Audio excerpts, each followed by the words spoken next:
Good morning, Neo Bulls. Let's go over a technical stock video on stock ticker NIO, baby.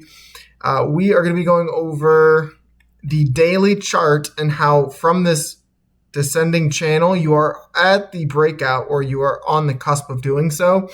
And you closed really, really positive in this falling, descending, broadening wedge. So jumping into the stock, right? Jumping into Nio, what you should expect next week is you should expect either consolidation within this wedge down to this golden cross that's going to be happening here on the daily. You've seen that in a lot of stocks so far, and so I wouldn't be surprised if Nio did so. Good example would be Dogecoin, right? Popped off, golden cross, come down, consolidate on it, and then pop off, right? And this is not uncommon for most stocks because you want to validate that golden cross. And typically when a stock does so, it is very, very bullish. So if you do extend here outside of this macro downtrend and you go for this gap fill, just be careful because you have hard resistance at around this 560 zone. Above 560, you could expect a test of $6 flat, a retest of the gap, and then a further continuation into the second gap at $6.50. Nio is on an absolute rampage right now, so don't let that be a deterrent from finding a good position in the stock. I mean, your daily MACD is curling up for the first time since right here, showing that if you're able to consolidate, and that's kind of why I want this thing to go test that golden cross as it happens. If you're able to consolidate here while the MACD curls up, you will have given the stock enough time to cool down to really go on a tear up to that 550 and 660 zone. And if you do that, right, you're talking an overall macro breakout. You could draw this line. You could draw it here. You could draw it here. You could draw it up here. You could draw this line here. You could draw it in so many different spots.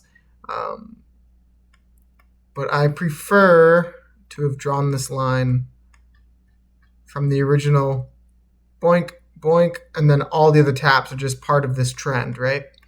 This is pretty much perfect. So it shows that you are trading slightly above this breakout. So now you are going to either retest or break up and retest and go. Looks really good for Nio.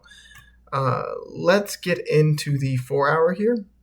And you can see this broadening descending wedge that you're trading within. And that's why I think you could go down to 4 if the SPY opens up really bloody. But what I think is likely is you take this breakout, put it on top of the wedge. That's your technical price target for the falling broadening wedge, but that takes you to 540 pretty much. Only about 10% or so from here. Not great, but from the 4 hour, you're trading above the 50-day EMA. You're trading above the 200. That's always a good look. And you have, let's change this up. You're coming to test it. So we'll see how it results on Monday, tomorrow. Daily looks good. Weekly time frame. And this gives you a better perspective of this falling wedge. What I really like on the weekly time frame, I really like the 9-day EMA coming to break above the 50. And I'll show you some examples of when that happened. You didn't actually get it here when you rose up to $7. You almost faked it out because this was on the trajectory to do so. And it doesn't look like you've gotten it. Hooey! I mean, you got a breakdown in December of 2021 that led to filthy downside. But the last time you got the 9-day EMA trading above the 50 on the weekly chart was back before you had an absolute moonshot candle up 40% back in 2020. So if that doesn't give you the gravity of the situation here, that momentum is compiling for the bulls right now.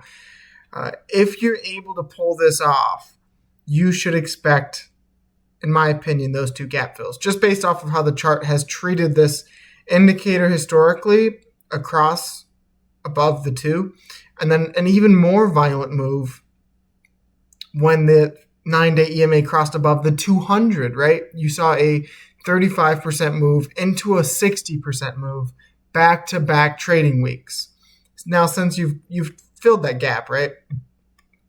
But this thing just absolutely had a monstrous size move, and I wouldn't be surprised. Oh my God, I'm having these hiccups. I wouldn't be surprised if you went back and you revisited the 200-day EMA at about $10.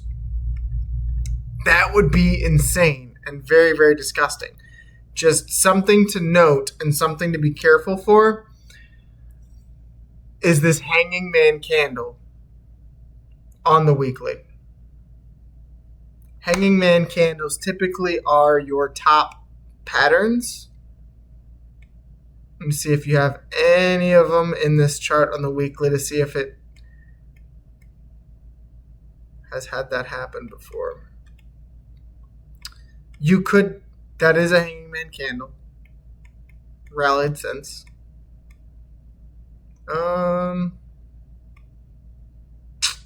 Not really. Had one here and you rallied.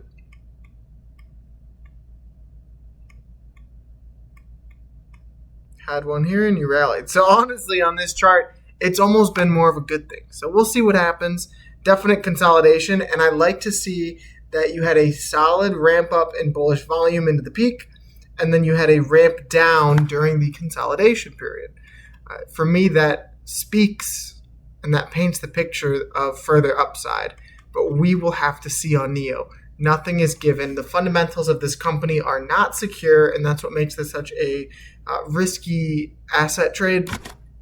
So be careful, be careful, be careful. You could totally come back down for a double bottom at this $3 level, but we'll have to see. I'm going to look at the monthly here. The monthly time frame, you did have that death cross on the monthly EMAs, the 50 crossing below the 200, and typically you have not had that yet on the chart. So I would say that's definitely a deterrent once you get towards that $10 zone. That could be a possible area, a significant area of resistance. I like to see that you've had the most volume on the monthly since this breakout here, up 65%. And I like to see that you're green on the monthly MACD. Although, I mean, all those are really good things. You don't quite have this golden cross in the monthly that propelled you to this monstrous-sized run. And this was an inverse head and shoulders, which made sense why you saw further price action, right? Alrighty, let's get into the quarterly chart. This is your first time curling up on the quarterly chart since back here in 2020. You have not had the cross that you're looking for. And if you, let's say you get that move right up to that death cross, and a lot of the indicators are aiming around 10. So I could see this thing short term going to 10 and then absolutely getting smashed down, because that's where the bears have to defend in order for this thing not to shoot back up to 66. So if you hit 10, 12, whatever it is, you smash back down, you give this thing a lot of breathing room to curl up. And then if you see this cross, once you had the cross in the quarterly MACD, guys, you saw 174%, 129%, and then a topping candle, which from the 129% went up a further 40%. So that I would not be surprised if you saw something like this on Nio.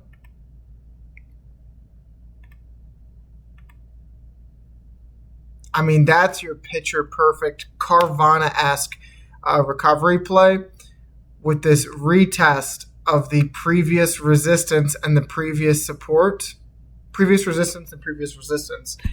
There is just absolutely disgusting resistance at that 560 zone. So if you can break that with volume and test this $10, like fill all those gaps temporarily, come back down to test it, and then give the lagging indicators a chance to catch up, you're going to see significant upside on this play. And if you can see additionally the fundamentals improve, for me, that is only furthering the bull case here on Nio. So lots to love about this chart. You're testing the weekly breakout going into next week. Next week is going to be pivotal, and we will cover it as it goes along. I will be here Monday. We'll see how the stock reacts to open. But that's all I have today for Nio, guys. God bless. Thank you to my 97 subscribers. We're almost up to 100, so make sure, call to action, click that subscribe button, follow the journey, guys. We're going to be covering a lot of the risk on assets, so thank you for those who have stayed all the way to the end of the video. Like the button, drop kick the like button, actually. And God bless. Have a wonderful rest of your day, guys. Peace.